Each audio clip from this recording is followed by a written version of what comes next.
শিক্ষার্থীদের একাংশের দাবি স্থগিত পরীক্ষাগুলো বাতিল করে বিকল্প মূল্যায়নের। এতে বিশ্ববিদ্যালয়ে ভর্তি পরীক্ষার প্রস্তুতির সময় পাবেন তারা। যেহেতু একটা বিরাট অংশের পরীক্ষার্থী আহত এবং অনেকেরই মানসিকভাবে প্রস্তুতি নেই। সোপিও এসএসসি 2024 ব্যাচের ভাই বোনেরা, আসসালামু আলাইকুম ওয়া রাহমাতুল্লাহ। সবাই কেমন আছেন? আশা করি সকলেই ভালো আছেন। আপনাদের জন্য একটি সুখবর আসতে চলেছে। সেটি হচ্ছে কি, এখন কিন্তু সিলেট বোর্ডের থেকে, ঢাকা বোর্ডের থেকে, চট্টগ্রাম বিশ্ববিদ্যালয় বোর্ড থেকে, মানে যার যার স্থান থেকে তারা যার যার বোর্ডে গিয়ে আন্দোলন করতেছে। তাদের দাবি একটাই, তারা পরীক্ষা দিতে বসবে না, তাদেরকে মূল্যায়ন করা হোক। কেউ দাবি করতেছে অটো পাসের, কেউ দাবি করতেছে সাবজেক্ট ভিত্তিক, আর কেউ দাবি করতেছে আপনার যে পরীক্ষাগুলো নিয়েছে সেটা ভিত্তিক একটা কি মূল্যায়ন করা হোক। এটা কতটুকু যুক্তিসঙ্গত আমি কিন্তু অনেক দিন হচ্ছে নিউজ করতেছি না। এখন এসএসসি 2024 বছরের জন্য কিছু একটা কেন নিউজ করবো না? বড় বড় চ্যানেলগুলো এটা নিয়ে নিউজ করতেছে না, সেটা নিয়ে আমার একটা ছোটো চ্যানেল এটা নিয়ে নিউজ করতে চলে আসছে। এসএসসি 2024 বছরের বাইরের জন্য কেন কিছু করতে পারবো না, সেটার জন্য আসতেছি। এখন কতটুকু যুক্তিসঙ্গত আমার পক্ষ থেকে আমি কিন্তু কতটা যৌক্তিক মনে করতেছি। এখন কিন্তু বিভিন্ন বোর্ডের চেয়ারম্যানেরা এই কথাটা যৌক্তিক মনে করতেছে। এখন চেয়ারম্যানেরা কতটা যুক্তিসঙ্গত জানিয়েছে, শিক্ষার্থীদের সঙ্গে তারা এখন ভালোভাবে কথা বলতেছে।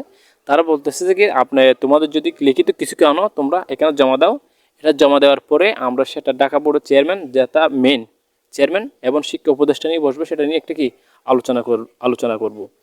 এখন কথা হচ্ছে অটো পাসদের কাদের লাভ হবে, কাদের ক্ষতি হবে। দেখুন, যারা আগে ভালো স্টুডেন্ট ছিল তারা এখনও ভালো থাকবে এবং ভবিষ্যতে ভালো থাকবে, সেটা কামনা করি।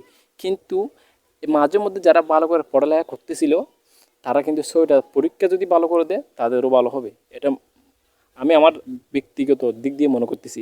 এখনও যারা সম্পূর্ণ ভিডিও দেখিনি, চলো আমরা একটু বিস্তারিত জানা আসি। ঘোষণা করা হয়েছে, তবে পরীক্ষায় অংশ নিতে আগ্রহী না শিক্ষার্থীদের একাংশ। তাদের দাবি পরীক্ষা বাতিল করে বিকল্প মূল্যায়নের, যদিও শিক্ষকরা বলছেন এমনটি কোনো সুযোগ নেই। এবছর কয়েক দফায় স্থগিত হয়েছে এইচএসসি ও সমমান পরীক্ষা। গত 30 জুন শুরু হয় পরীক্ষা। এ সময় বন্যার কারণে সিলেট বোর্ডে পরীক্ষার তারিখ পেছানো হয়। পরে পরীক্ষার মাঝেই শুরু হয় বৈষম্য বিরোধী আন্দোলন। সে সময় আবারও কয়েক দফা পেছানো হয় সময়সূচি। অবশেষে পরিস্থিতি স্বাভাবিকের দিকে এলে 11 সেপ্টেম্বর বাকি পরীক্ষা নেয়ার ঘোষণা দেওয়া হয়। তবে শিক্ষার্থীদের একাংশের দাবি স্থগিত পরীক্ষাগুলো বাতিল করে বিকল্প মূল্যায়নের। এতে বিশ্ববিদ্যালয়ে ভর্তি পরীক্ষার প্রস্তুতির সময় পাবেন তারা। যেহেতু একটা বিরাট অংশের পরীক্ষার্থী আহত এবং অনেকেরই মানসিকভাবে প্রস্তুতি নেই যে আবার নতুন করে পরীক্ষার প্রস্তুতি নিয়ে পরীক্ষায় বসা। এই পরিস্থিতিতে এখন আসলে পরীক্ষা দেওয়া সম্ভব বলে মনে হয় না। এখন যদি অন্য কোনো বিকল্প ব্যবস্থা করা যায় তাহলে সেটা বেশি ভালো হয়। ধরতে গেলে বছরের অর্ধেক সময়টা আমরা পরীক্ষার পিছনে ব্যয় করতেছি। এরপর আমরা অ্যাডমিশন নেব কখন? আমাদের তো কলেজের জন্য ইউনিভার্সিটির জন্য একটা প্রস্তুতি নেওয়া লাগবে। তবে পরীক্ষা বাতিল করে বিকল্প মূল্যায়নের পক্ষে নয় অপর একটি অংশ। পরীক্ষাটা হওয়া উচিত। আর এসএসসিতে যখন আমাদের করোনা প্যান্ডেমিক চলছিল, তো আমাদের সবগুলো পরীক্ষার মার্কস কিন্তু অর্ধেকে চলে গেছে। তো সাবজেক্ট ম্যাপিংয়ে যাওয়ার ফলে যেটা হয়েছে, মানে আমার রেজাল্টটা ডাউন হয়ে গিয়েছে।